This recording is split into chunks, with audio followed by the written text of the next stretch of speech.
A poner en contexto este macabro hecho que ha sucedido el sábado pasado, junto a otros que han acontecido la semana pasada, hemos invitado al analista y colaborador de CNN, Roberto Izurieta. Se encuentra con nosotros desde nuestros estudios en Washington, D.C.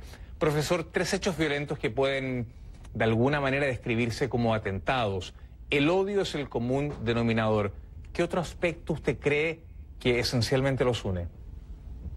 En primer lugar, nuestra total solidaridad con las víctimas de todos estos ataques terroristas, domésticos o actos criminales despiadados que no tienen por qué tener lugar en una sociedad libre, en una sociedad moderna. Efectivamente, José Manuel, como tú dices, el discurso del odio, el hecho de que hayan personas realmente desadaptadas, que estén armadas y que sean capaces de cometer actos de esta naturaleza, son totalmente repudiables en una sociedad moderna.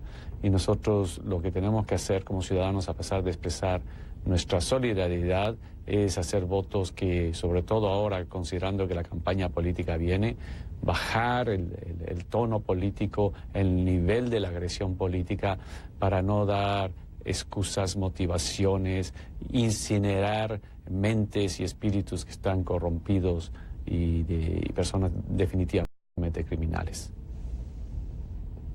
3 atentados, de alguna manera con implicancias raciales, también, por supuesto, políticas. ¿Este tema cree que puede traer alguna incidencia en las elecciones legislativas que se van a celebrar prácticamente en 10 días más? Yo pienso que es probable. ¿Qué incidencia nosotros deberíamos esperar? Es la reafirmación que la política está para el servicio de la gente, que los discursos extremos, vengan de donde venga, son una amenaza a una sociedad moderna y libre, que tenemos que ser muy, muy claros en el discurso político cuando se llega a situaciones donde existe lo que nosotros en inglés se llama ese nacionalismo blanco extremo con ciertos matices fascistas. Entonces el discurso político tiene que deslindarse totalmente de estos sectores extremos, debe rechazarlo y debe dejar claro que la política tiene otra finalidad, es el debate de las ideas, vengan estas de derecha o de izquierda, de posiciones políticas, pero ninguna de ellas puede cobijar, coquetear, confundirse desde ningún punto con sectores extremos o personas que en el fondo están dispuestos a pasar de este debate de las ideas al uso de la violencia. Claro, que se aleja totalmente de la paz social que es necesaria hoy día en nuestras comunidades. Profesor, llama poderosamente la atención que todos los centros judíos aquí en los Estados Unidos están muy fuertemente resguardados. El mundo judío ha venido denunciando distintos ataques. ¿Se puede conectar este grave hecho de alguna forma con la efervescencia política? ¿O usted cree que es un acto racista de cierta manera aislado? ¿O usted cree que, digamos, es un acto que obedece al contexto que el país vive hoy?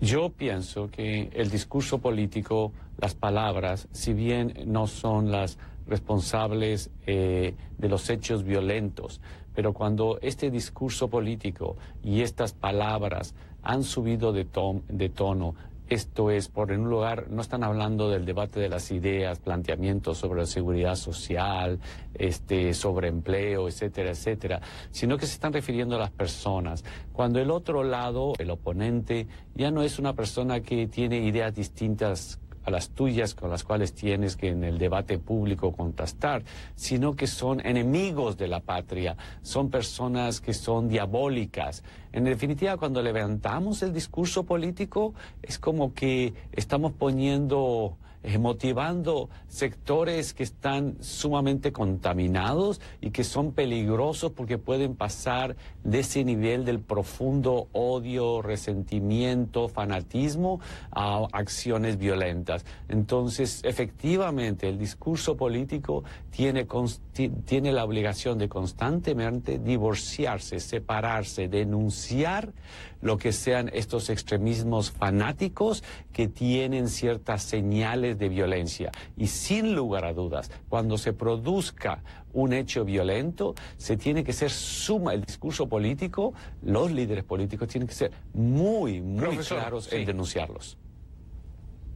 Muy claros y muy cuidadosos. Y para terminar, profesor, el día viernes conversábamos usted y yo en CNN Dinero y usted me decía las palabras sí importan, no se las lleva el viento, y quizá también me reseñaba que el presidente Trump no se había despegado por alguna extraña razón demasiado de la responsabilidad de este individuo que fue el autor de estos ataques con paquetes sospechosos a distintas personalidades, expresidentes que discrepan del presidente Obama. ¿Cree que durante el fin de semana el presidente hizo algún ejercicio mayor para poder de alguna manera despegarse de la imagen de este hombre del cual sentimos ese día viernes que quizá no se había despegado lo suficiente?